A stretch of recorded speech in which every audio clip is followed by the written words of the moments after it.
All right. Again, out of practice a little bit on this show, being the guy responsible for driving the train. But I do want to mention, if you want to join up and get some extra perks here with the Morning Kick Around community, you get access to the Discord, you get access to bonus shows and things that we're doing out there. Please go over and sign up on the channel to the Morning Kick Around MK Ultras scheme. You become a member, you get some bonus stuff, and that's all fun. And it's not a big lift. It's a couple of dollars per month for you to join there. You can also throw a little bit of money at us on Ko-Fi or Coffee.com. If you so choose, that can be a one-time situation, but you'll also get access to the Discord. It won't limit you to only or limit that only to members. If you want to throw some money at us on Coffee, then you can do that as well.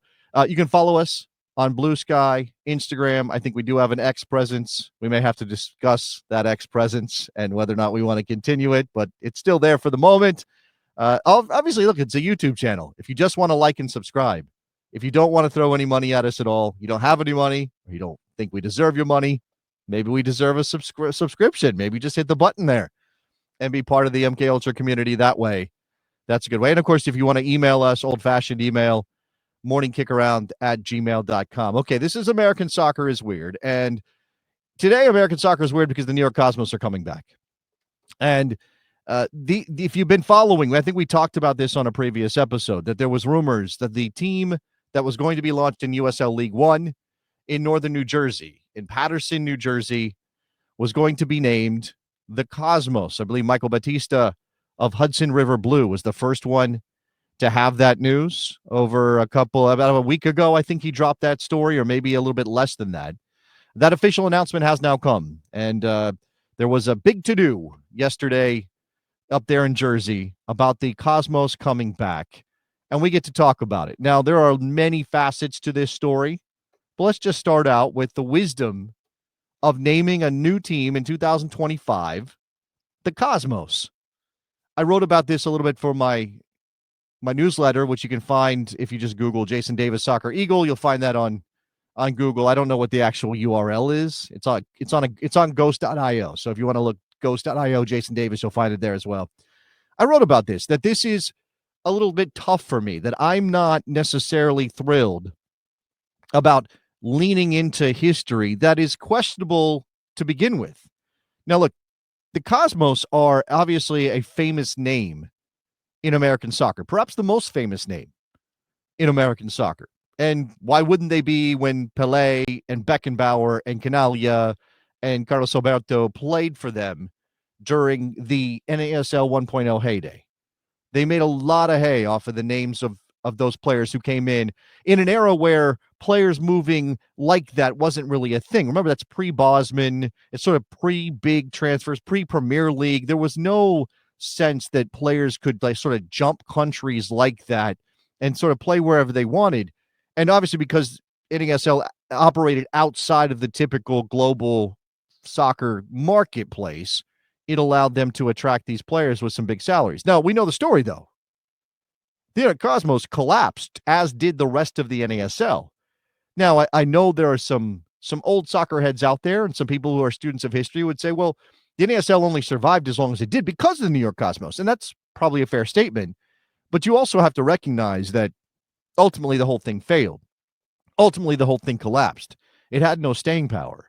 It was sort of, I think it was frozen in time on some level. That the way, because the Cosmos had this glory moment in the late 70s. And by the way, after Pelé left, they still played. They still had another 7-8 years of playing in the NASL, and obviously watching their attendance collapse after Pelé left. So it's odd that we kind of focus on that high watermark 70s period and sort of make the Cosmos into this glamour team when there were lots of non-glamour years, both before Pelé arrived and after. And this is what I wrote on the newsletter. The power of nostalgia in this instance is a curiosity for me. The implosion of the original NASL somehow froze the Cosmos in time as a glamour team, or full of glamour players. I have a typo in there. Full of glamour players, even though most of those players had retired or left by the end of the 1970s.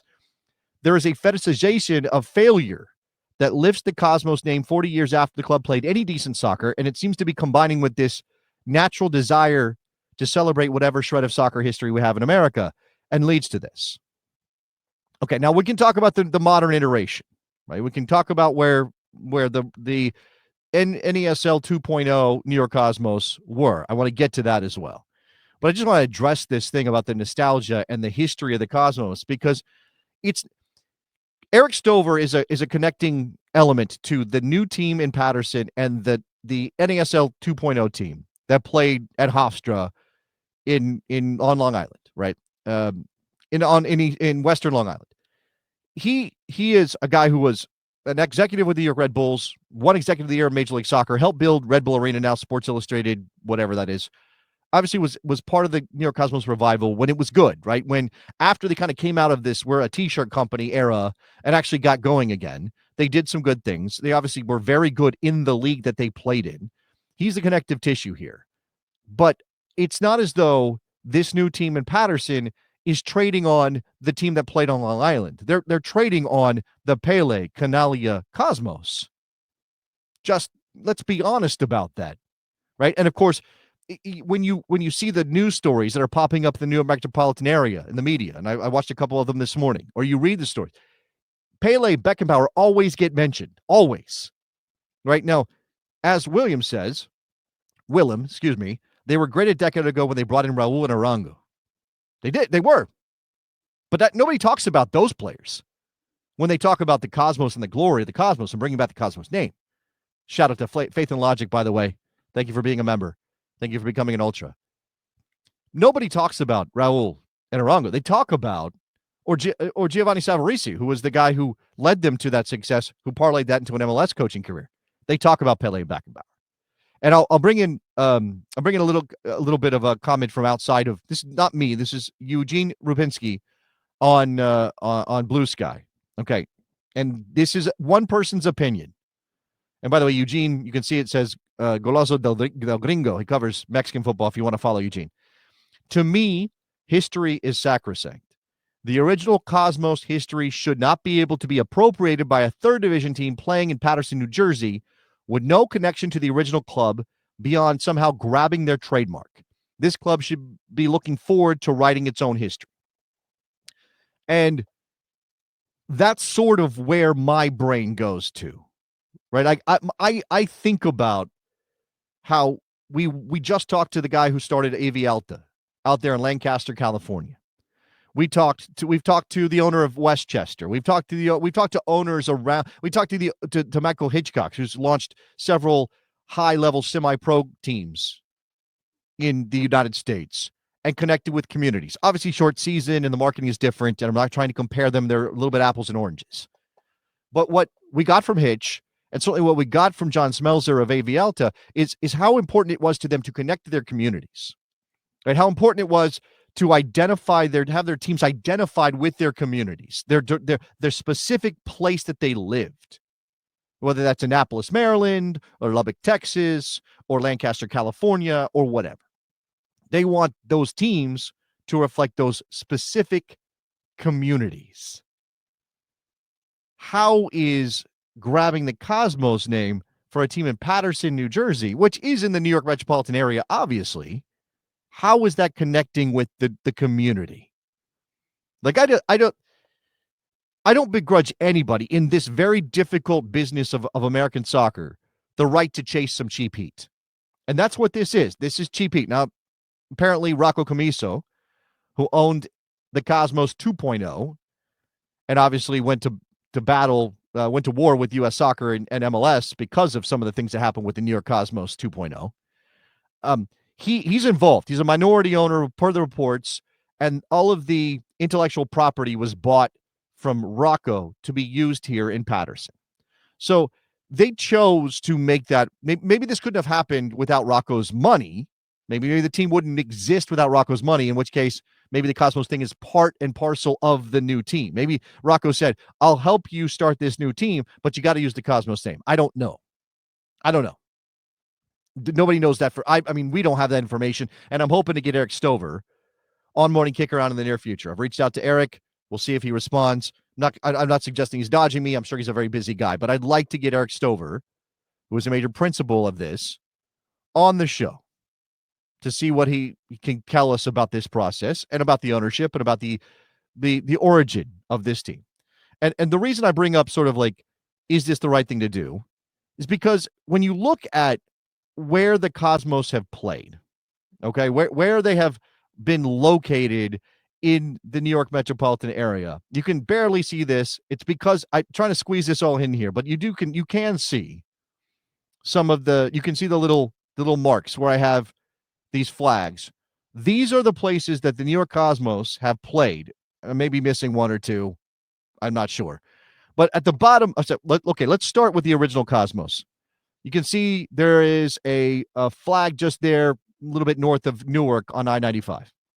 That's the Meadowlands, right? So that's where, in the heyday, now I know they played on Randall's Island and there's some other things in the early days of the Cosmos, but let's just talk about the heyday of the Cosmos, Pelé and Beckenbauer. That's where they played. That's where they got 70,000 people to show up to watch them play soccer on artificial turf laid over concrete. That was the heyday of the Cosmos. Then you have the 2.0, launched in 2010, won a bunch of trophies, Giovanni Savarese, Raul, Arango, the whole thing. That's over there, Hempstead, right? Very near Hempstead, East Meadow. That's Long Island. It's east of Queens, right? It's out there in the suburbs. Not so far in the suburbs that it's sort of off the map, but still the suburbs. Then, when the NASL collapsed, and I think I have my timeline right here, and somebody can correct me if I'm wrong, but when the NASL 2.0 collapsed and the Cosmos sort of moved on into the next iteration, they played a little bit at that baseball stadium, the minor league baseball stadium, which I think is getting a new team, right? Brooklyn FC is going to be playing in that minor league baseball stadium, way down there at the bottom of the map, Brighton Beach. That's Coney Island. Okay? And scale is a little tough here, but if you know anything, obviously, about the New York metropolitan area, you know these places are far, not just in terms of like distance. We're talking about in terms of getting from place to place. And then way up in the top left-hand corner, and actually covers the name Paterson, is the stadium that they're going to be playing next. This new iteration of the Cosmos playing in Paterson, New Jersey at Hinchliffe Stadium, which is historic and is very, we're going to show you some visuals. It's pretty nice. And it could be great. It's just, this is this sort of breadth of locations in the New York area, in two different states, in multiple counties. You know, none of this, I mean, some of the early days, again, happened on Randall's Island and things like that. But generally speaking, we're talking about a team that's sort of like been on the fringes of the New York metropolitan area for the most part. I just think that that's interesting. And I don't know if it means anything, and I'm not trying to, again, tear down the need to get some heat in the early stages. And they did. They got some heat. I'm talking about, I'd be talking about this team anyway on some level, but I'm probably talking about it more because they're bringing in the Cosmos name. Right? They're getting on local television. They're getting written up by The Athletic. That was pointed out by several people that, hey, maybe they wouldn't be written up by The Athletic if they weren't using the Cosmos name. Okay, so let's talk about the look and feel of this, because I think this is indicative of something, and then I'll get to the stadium. So this is the new badge. It's very big on my screen here. I'm going to make it smaller, don't worry, but this is the new badge. I just want to show you. First of all, it says Cosmos. Does not say New York Cosmos. Now, this team's going to play in New Jersey, so that makes some sense. In fact, here's what I'll do. I'll show you this. This is the evolution of the New York Cosmos logo in a very simplified way. There was some other things happened in between some of these dates, but for the most part, the very early years of the Cosmos, up until Pelé left, or up until, I guess, the year before Pelé left, because Pelé left in 1978, the Cosmos used New York on their badge. They also revived that badge for the second iteration that played at Hofstra. I'm pretty sure that used that logo for most of that time. Maybe there were tweaks, but they were minimal. Then you have the Cosmos. Now, they changed it also to black, which I don't think is an improvement. That dropped the name New York because they weren't playing in New York anymore. They were playing in New Jersey. They were capitalizing on the Pelé Beckenbauer thing, trying to get 70,000 people out to Giant Stadium, and they dropped the the name New York in the badge. And that's where we are now. So the 2025 version cleaned up, like sharpened some of the edges. And there's actually an explainer. I'm going to show you that too, because yeah, there's got to be an explainer. They're explaining a logo that goes back 50 years. Okay. So, or more than that, actually. The 2025 version. All right, so that's what I'll do here. I'm going to show you the explainer. This is what they put out.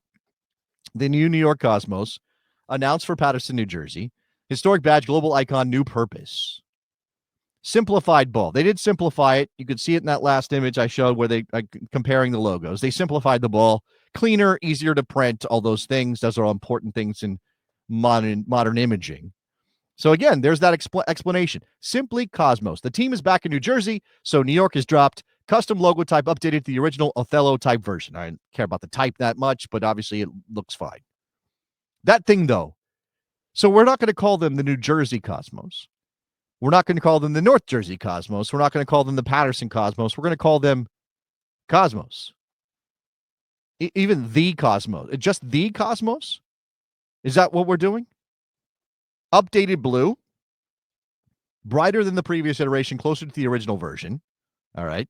Bolder navy, it says. It just prints better. Okay. I mean, I guess we're at least having some fun with this. There is a removal of the outer border, accessibility, and inclusiveness. I mean, that's nonsense. That's, again, reverse engineering. That's nonsense. I mean, I'm not saying you shouldn't be inclusive and have accessibility. I'm just saying, like, they took that extra ring out because they didn't like it or because somebody thought it printed better or was cleaner. Blades. Blades evoke movement. Sharper corner detail that helps modernize the look. I mentioned that. I do think that's an improvement, that it's sharper. The blades evoke movement? Yellow and green reference the original Brazilian connection. Wait a second. Is that's what that is? There was always yellow and green. Do they always have Brazilians? All right, I'm very confused by this. Yellow and blue reference the colors of New Jersey and Passaic County. They just happen to be the same colors as Passaic County. All right, let's see what you guys think.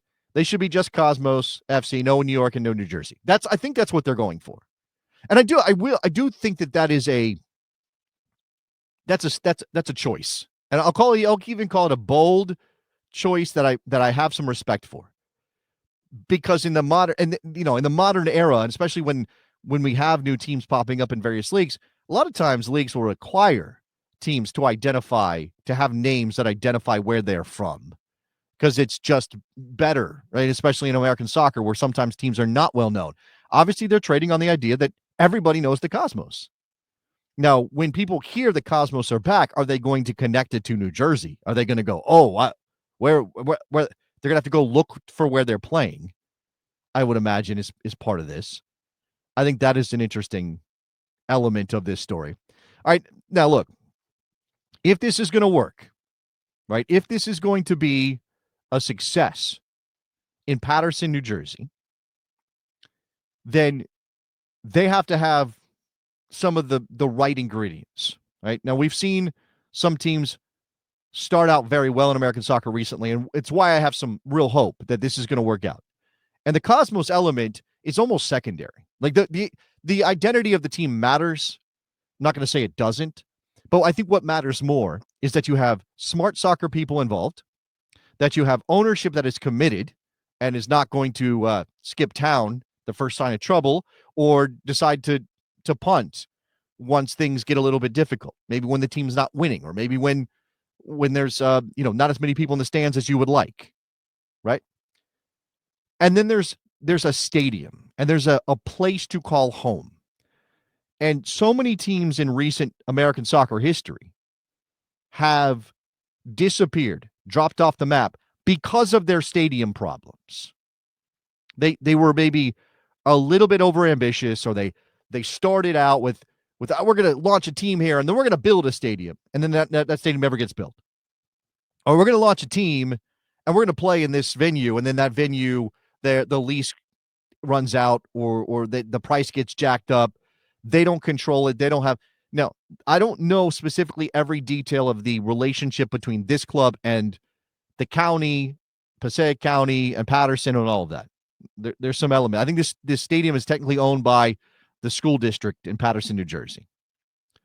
I don't know every element of that agreement, but obviously there's at least something positive here in that they have identified this as a place where they can play games, and they think it's going to work, and it's sort of appropriately sized for what they want to be. Now, none of this is going to address pro-rel and moving up divisions and whether they have to increase capacity if they want to do that and these kind of things. And obviously, as we go back to what Eugene said, a third division team playing in Paterson, New Jersey. That's part of the reason it bothers him when it comes to the name Cosmos. This is a third division team that's going to play in Paterson, New Jersey. So what does that look like?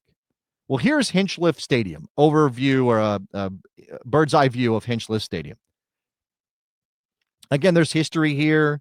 The New York Black Yankees played in this building. I think the New York Cubans was a Negro League baseball team played here. There's been various events over the years. It was actually closed for a while, and they only reopened it in 2023. It's not ideal. There's a running track. There's an open end. It's not covered in any place. The stands are not covered. You know, it's not some incredible stadium. But again, for what they're aiming at, I think it is probably it is at least a positive that a lot of clubs don't start out life with. And I'm going to throw up this video as well, which is a drone shot. Apparently, there's an incredibly picturesque and beautiful waterfall right next to Hinchliffe Stadium. So I guess that's a selling point if you're in Paterson or in the area. And one other element of this that I think is giving me good vibes and making me hopeful that this is going to be successful is that Giuseppe Rossi is involved. Giuseppe Rossi is a native of the area, right? He was born in Teaneck. He grew up in Clifton. We're talking about minutes drive from this stadium in Paterson. He obviously left as a young soccer player in his teen years, early before he was even a teenager, to go to Europe and to develop as a player. He had that opportunity through his family. He took it. He obviously ended up being an Italian international, right? Much to the chagrin of many American soccer fans, Giuseppe Rossi decided to be an Italian international. But he is a Jersey kid through and through. You listen to him talk. There's no doubt that that guy is from New Jersey. I've had a chance to interview him, and I think that he is a true believer in the importance of opening up pathways for young players in this country. And he sees this and his involvement in this team as his chance to put his efforts where his mouth is. I mean, I don't know how much money Giuseppe Rossi is putting into this. In fact, I think he's going to be, an employee of the team, or they're going to have him as their guy running the developmental part of this club. There are lots of things to figure out, and they do have to put a good quality product on the field as a professional outfit if they're going to make this work. That is absolutely a major part of this. But except for my discomfort over co-opting the Cosmos name, except for my feeling that's a mismatch, right? The Cosmos and the history, and even the 2.0 history kind of not lining up exactly with a team in North Jersey playing in the third division. I'm hopeful about this. I'm positive about this. And again, you have to recognize that this team has a lot of the ingredients necessary to be successful, and that choosing the Cosmos name means they can leverage a little bit of extra attention in order to fire off. And they've only got a year runway. Now, I think they announced this group back in May, and here we are, it's July, and they've announced the name, and they are planning on playing in 2026. So they're not too far away from putting a team on the field. I will bring in some questions. If you guys have any comments you want to put out about this, just some things that I want to address here. We've got, this is about the stadium situations. RIP San Diego Loyal, Memphis 901, both lost their clubs when they couldn't get permanent homes. I think, it is reasonable to ask if the Loyal would still exist if they had managed to find a permanent place to play before San Diego FC arrived. But definitely Memphis 901 is another example of this. Again, minor league baseball stadium for their home, and it didn't work out for them. Alan saying, an interesting what if Rocco's 2013 stadium proposal for the former Belmont Park racetrack was approved and built, they would probably be, and got cut off. First of all, let's be clear about that. Rocco was not involved in those original plans to build at Belmont Park. That's pre-Rocco. Rocco bought the club, I believe, in 2017.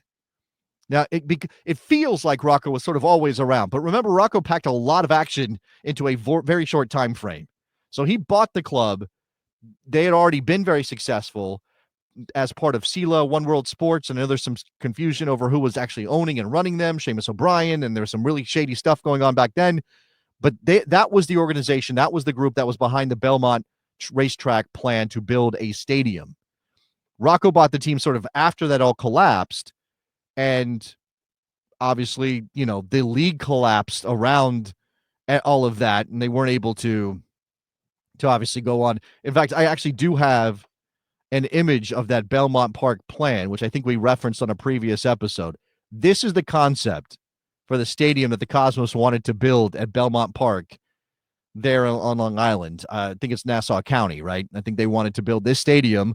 And this is also around the time when there was a thought that maybe the Cosmos could go into Major League Soccer. MLS was looking for a second New York team. This is prior to City Football Group coming in and spending a bunch of money to get into Major League Soccer. And obviously we know now that they have plans to build their stadium. And, I'm not sure that either of those are ideal situations. Obviously we have some people who would be uncomfortable with City Football Group, but there was also some questionable money maybe behind One World Sports and SILA and all of that and what was going on there. I don't have time to dive into all of that history. At some point, maybe what I'll do is get Mark Fishkin or somebody who is around and kind of watching all of that unfold so that we can relive some of the weirdest moments. Dave Martinez, who I don't know where Dave is. I got to get in touch with him. Some of you know Dave Martinez. He was writing about the old Cosmos quite a bit. So we'll maybe come back around on that story. But there's another wrinkle to this. And this is very American Soccer is Weird. I don't know how many people are aware of this guy, Scott Michaels. Some of you might be. Scott Michaels appears, and I've only sort of come across this through other people bringing it up because it's so weird. I haven't actually engaged with it myself. But Scott Michaels appears to be a guy who, an entrepreneur, I guess. In fact, I'm looking right now at something he posted on LinkedIn last week about his idea to bring a new soccer league to America. Right? He does call himself the matchmaker. I actually don't know the origin of that, and it gives him a very scummy vibe that I think fits here. I just want to I mentioned this because it's weird. Like, I don't want to give this guy any credibility whatsoever. I don't think he has any. Again, I'm looking at this very long LinkedIn post that he wrote about trying to build a soccer league. And what he wanted to do was leverage all of the old NASL intellectual property, all those names, all those brands, all those iconic, I mean, outside obviously the Rowdies who exist, but I think he was always trying to sort of line up something that would capitalize on dead names from the original NASL. And so he's been lurking around this. Again, Mark Fishkin's a great resource because he's been kind of tracking what Scott Michaels has been doing on the internet. And again, he is trying, first of all, he's English, right? He's English. He's trying to do something with this American soccer thing. And he did not respond well to the announcement that the New York Cosmos are back. We've got this post over on X, as some other account posted that the Cosmos are coming back. No, they are not sorry. He has apparently fully engaged in some legal battle to try to grab the Cosmos name. And he's got screenshots of the U.S. Patent and Trademark Office, some screenshots there that suggest that there's a battle that he is chasing down these trademarks because they have been abandoned or something. This is a little bit too much patent attorney for me. I've engaged with this stuff a little bit, but as you can see there, he says there are now 3 active TTAB cancellation proceedings against Cosmos Trademarks, followed by Football is for the Fans, Inc., which is his business, by the way. Football is for the fans, but it's also for Scott Michaels. Okay. He has apparently bought some things and gotten some stuff, I guess. I don't know. And again, there's also this element of, is he doing stuff in England that maybe doesn't apply in the U.S.? This is public record on the USPTO's TTAB system. Go look it up for yourself. Fraudulent renewals, abandonment, and no use since 2020. The filings are under legal fire. That he's not enjoying this. And then, man, this one. They've spent millions marketing a logo they might lose in court. USL just dropped a full rebrand campaign of the Cosmos under a trademark currently being challenged for fraud, abandonment, and non-use. He says that their new logo is not registered. The legacy they're banking on, Pelé and Beckenbauer, are long gone. The real Cosmos legacy is being dragged through a third-tier PR circus while the legal rights are in question. And then he mentions that nobody at the launch of this new team asked any of these questions about the trademark, which, again, for him to try to claim that he is operating in good faith in regards to the Cosmos name, real fans deserve better. Real Cosmos fans are watching. All right, Scott, you tell me where those are and who are on your side and maybe who are upset about this. And I know there are Cosmos fans, not just sort of the modern Cosmos fans from the 2.0 era, but Cosmos fans who go back to the original NESL. And I'm curious how they feel about this, right? I am curious how those fans are sort of processing this news, that there's going to be another Cosmos 3.0. Now, again, because in American soccer, we don't have a lot of history. Like we don't have a lot of consistent history.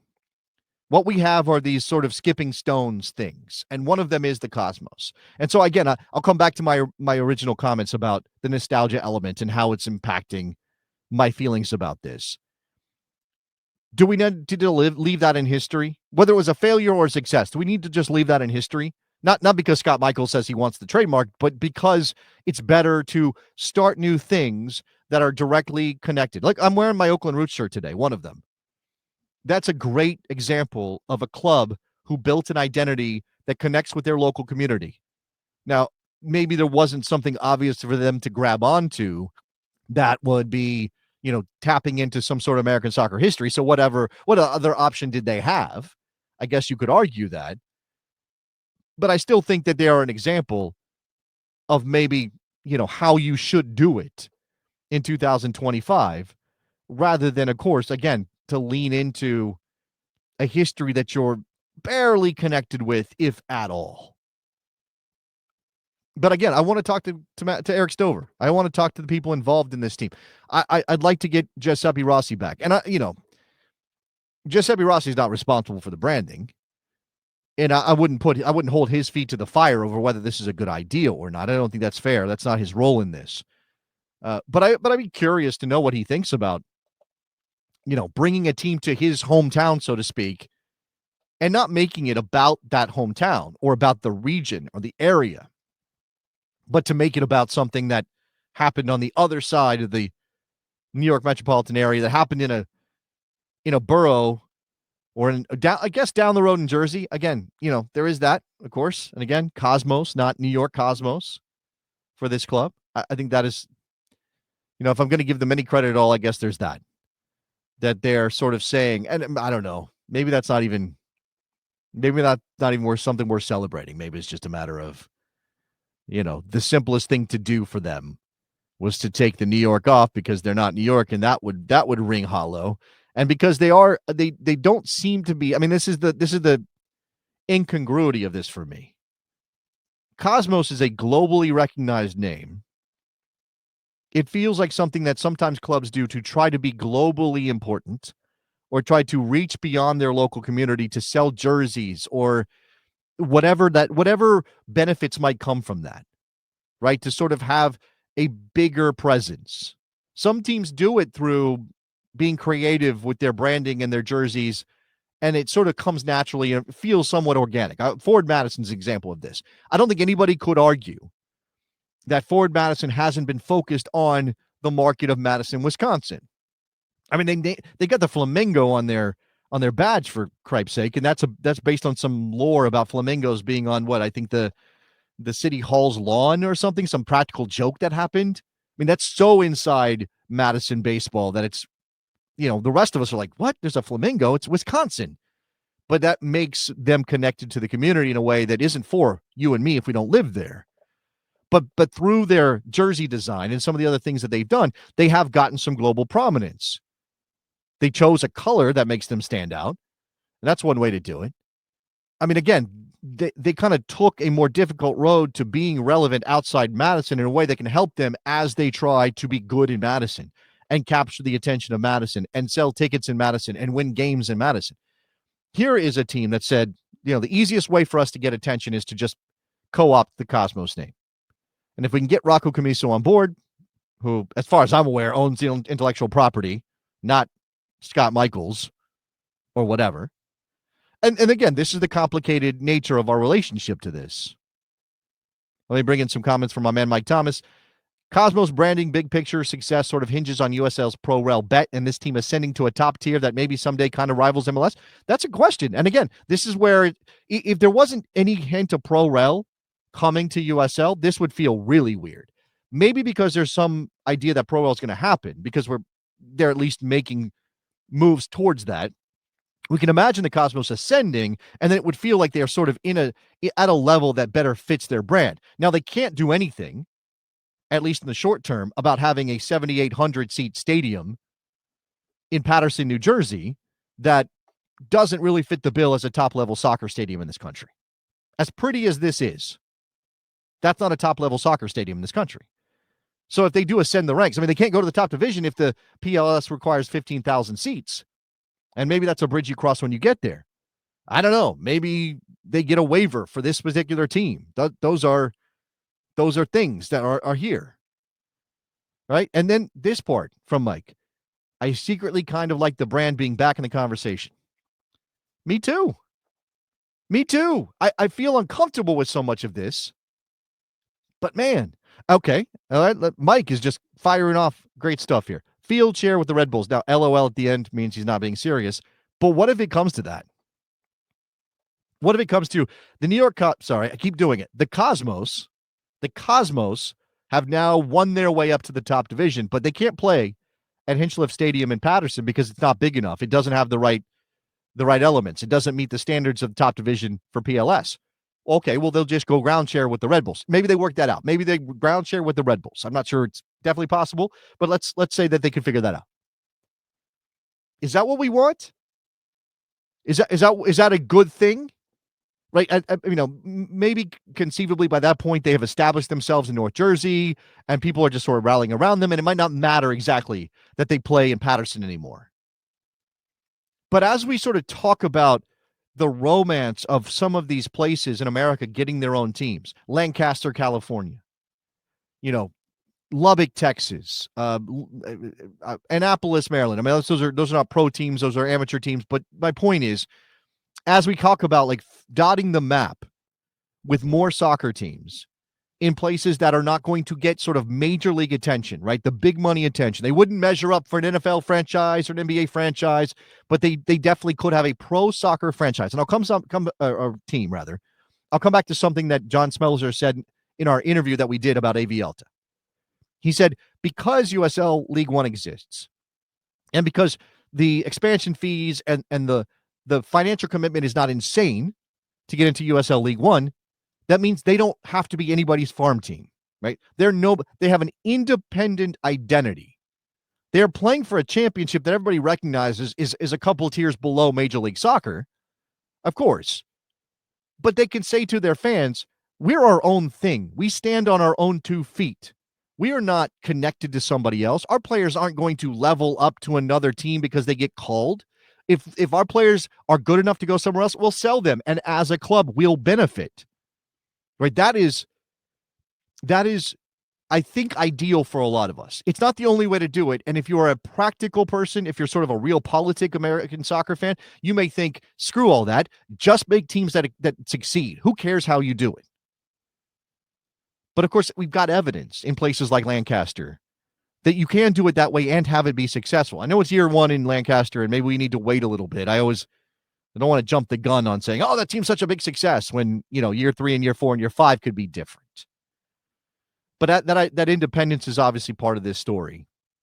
And if the Cosmos, again, it's not that they wouldn't be independent anymore, but if they decided to move stadiums in the chase for higher level soccer, because now we've got pro-rel existing in USL, does that undermine the spirit of what they are supposed to be? I don't know, man. It's a lot of elements to this that I think are fascinating, and I'm not even sure I'm clear on all of it. If you do want some more thoughts from me, though, go check out my newsletter, ghost.io. Look for Jason Davis. Type in Soccer Eagle if you want to do that. I just named it that to help people find it, and because it was a joke on the radio show back in the day. But there is that. All right, at this point, let me tell you what you can do to help support the show. Become a member, become an ultra, like and subscribe. Those are all the things you can do. First of all, like and subscribe, which costs you nothing because you're already on YouTube. Just hit the button, hit the bell, become a subscriber to Morning Kick Around. Also, this is a good place to tell you to tell people about us, especially if you like what we're doing on some of the lower division stories. Go tell people that we're out here covering American soccer, maybe telling people, telling stories that aren't being told other places. You can, again, become a member. Become an MK Ultra, get access to the Discord, which is popping off. Lots of people in there talking about American soccer. There is some very nerdy stuff, and I say that with love. Some incredibly nerdy stuff happening in our Discord. People talking about their local teams, all kinds of stuff. So sign up, couple bucks a month as a member on the channel. I think we got at least one new member today, right? I mentioned Faith and Logic signed up as a member. Shout out to Faith and Logic for becoming a member and an MK Ultra. That is awesome. What else do I need to tell people about? You can follow us on X, Instagram, and Blue Sky. X for now. We'll see. Instagram, Blue Sky for sure. You can reach out at morningkickaround@gmail.com. Send us a message. Oh, and we're a podcast. I mentioned we're a podcast? Yeah, if you don't have time to listen to the show or watch the show via YouTube, go find us as a podcast. We're out there. Actually, if you go watch the show on Spotify after the fact, that's a good thing for us. You can do that. And while I'm plugging, I know I have like a bunch of different things I'm doing. There's a new Best Soccer show out this morning. Jared Dubois and I got together last night talking about the Gold Cup stuff for the U.S. men's national team. So if you need a break from Cosmos discussion or whatever, and you want some U.S. men's national team stuff, go listen to the new Best Soccer show